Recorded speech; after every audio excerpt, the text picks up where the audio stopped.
అయితే మంచి పర్సన్గా కూడా అందరి మన్ననలు అందుకుంటూ ఉన్నారు మా hero and producer of this film Rupesh Chaudhary గారు టు ప్లీజ్ స్పీక్. అందరికీ నమస్కారం. మా సినిమాని ప్రేక్షకులు ఇంత ప్రేమిస్తున్నందుకు ముందుగా ప్రేక్షకులకు నా హృదయపూర్వక ధన్యవాదాలు. అలానే ప్రెస్ వాళ్ళందరూ మీరు మా సినిమాని చాలా సపోర్ట్ చేస్తున్నారు సార్. ఇంకొంచెం మీరు ఇంకా చేయండి. అండ్ చూడని వాళ్ళు ఎవరైతే థియేటర్స్కి వచ్చి సినిమా చూడలేరో దయచేసి వాళ్ళందరూ థియేటర్కి వచ్చి సినిమాని చూడండి. ఎందుకంటే అక్కడ చూస్తేనే మీకు ఈ సినిమా వాల్యూ తెలుస్తుంది. ఇది ఓటీటీలో చూసే సినిమా కాదు. ఆ ఎమోషన్ కనెక్ట్ అవ్వాలి. ఇళయరాజా గారి బ్యాక్గ్రౌండ్ స్కోరు, తోటతరణి గారి ఆర్ట్ వర్క్ మీకు కనిపించాలి, మీరు అది ఫీల్ అవ్వాలి అంటే దయచేసి థియేటర్స్లో చూడండి. ఇప్పటివరకు మీరు అందరు ప్రేమిస్తున్నారు. ముందు ముందు ఇంకా మంచిగా చూసి మమ్మల్ని ప్రేమిస్తారు, నన్ను ఆశీర్వదిస్తారు, మా యూనిట్ని ఆశీర్వదిస్తారని కోరుకుంటున్నాను. అలాగే ఇక్కడ మా ఆర్టిస్టులు చాలామంది ఉన్నారు, మన సినిమాలో కొత్త వాళ్ళు చేసిన వాళ్ళు కూడా. అందరితో చాలా సరదాగా చాలా హ్యాపీగా చేసుకున్నాం షూటింగ్ కూడా.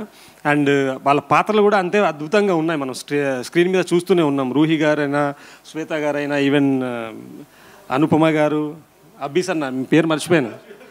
సో అందరి కొత్త వాళ్ళైనా కూడా అందరి పాత్రలు మీరు అక్కడ మంచిగా హ్యాపీగా ఫీల్ అవుతారు. మీరు దయచేసి సినిమా థియేటర్స్కి వచ్చి మళ్ళీ చూసిన వాళ్ళు కూడా మళ్ళీ చూడండి. చూడని వాళ్ళు దయచేసి మీ ఫ్యామిలీస్తో వచ్చి చూడండి. ఇంకోటి అలానే ఈరోజు మన అందరి మాస్ట్రో ఇళయరాజా గారి పుట్టినరోజు.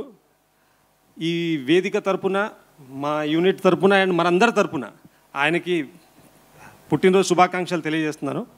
And sir, without you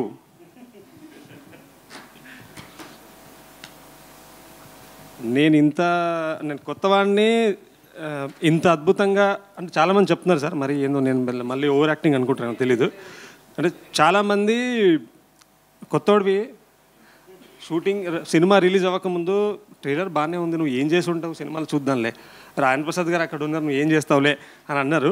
but మీరు, అర్చన మేడం, మా ఆకాంక్ష గారు అందరూ అంతా సపోర్ట్ ఇచ్చి నన్ను మీ అందరిలో కలుపుకొని నిజంగా నేను మీ అబ్బాయిలా నన్ను కలుపుకొని అంత కంఫర్ట్ ఇచ్చినందుకు నేను మేబీ కొంచెం నా వంతు నేను ప్రయత్నం చేసి మంచిగా చేశానని నేను నమ్ముతున్నాను సార్. అందరూ మెచ్చుకుంటారు కూడా. So thank you so much for that. And finally director గారు, వీఆర్ లైక్ ఎ ఫ్రెండ్స్ అండి. డెఫినెట్లీ నేను డైరెక్టర్ని అయితే కాదు, I just worked with him అండి, అంతే. I'm not a director for him. తీసుకోండి రండి, పర్లేదు రండి సార్. నో సో చాలామంది సినిమా కొంచెం స్లోగా వెళ్తుంది అని అంటున్నారండి. కానీ క్లైమాక్స్కి వచ్చేవరకు అందరు దాన్ని ప్రేమిస్తున్నారు. And they are feeling like emotion. నిన్న ఎవరో చెప్పారు నాకు ఫోన్ చేసి, ఏఎంబీలో మ్యాట్నీ షోలో ఒక పెద్ద ఆయన, మాకు కోర్ట్ సీన్ ఉంటుంది రాయన్ ప్రసాద్ గారిది, అర్చనమ్మ గారిది. ఆ ఎమోషన్ సీన్లో ఆ పెద్ద ఆయన నిలబడి ఆయన కన్నీరు పెట్టుకొని హీస్ క్లాపింగ్. సో అది వినగానే నాకు ఎంత ఎమోషన్గా కనెక్ట్ అయ్యాను నేనంటే అసలు అది no words for that. So please do watch in theatres. మళ్ళీ చెప్తున్నాను, థియేటర్స్కి రండి, మమ్మల్ని ప్రేమించండి, మా సినిమాని ఆదరించండి, మమ్మల్ని బ్లెస్ చేయండి please. Thank you so much. Thank you అండి, థ్యాంక్ యూ సో మచ్. అంటే సినిమాలో కూడా మేము ఎలా అయితే ఫస్ట్ హాఫ్ నుంచి నెమ్మదిగా సినిమాలోకి వెళ్ళి సెకండ్